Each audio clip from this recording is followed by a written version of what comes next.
Napasakamay na ng mga kapulisan ang isang lalaki na tinaguriang top 7 regional most wanted person sa gitnang Luzon na may kasong statutory rape sa Barangay Santo Rosario, Minalen, Pampanga. Alamin ang buong report mula kay Patrolwoman Jilly Advincula Peña. May waran na binaba ng Branch 45 na pirmado ni Judge Alexander Malig.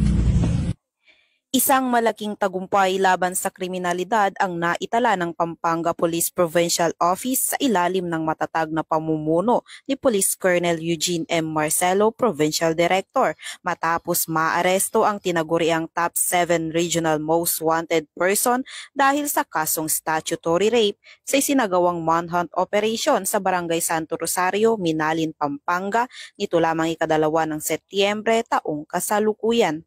Kinilala ang suspect na si alias Waldo, 21 anyos at residente ng nasabing lugar.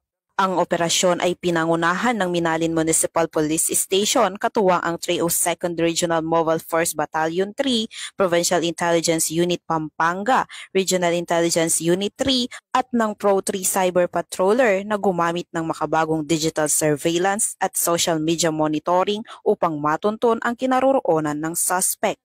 Kasalukuyang nasa kustodiya na ng pulisya ang suspect at haharap sa kaukulang kaso sa korte. Patuloy ang Pampanga PNP sa kanilang panata na maghatid ng hustisya para sa mga biktima ng krimen at tiyakin ang kaligtasan ng bawat mamamayan sa gitnang Luzon. Mula dito sa gitnang Luzon, ako ang inyong PNN correspondent, Patrolwoman Jilly Advincula Peña, alagad ng batas, tagataguyod ng Balitang Pulis.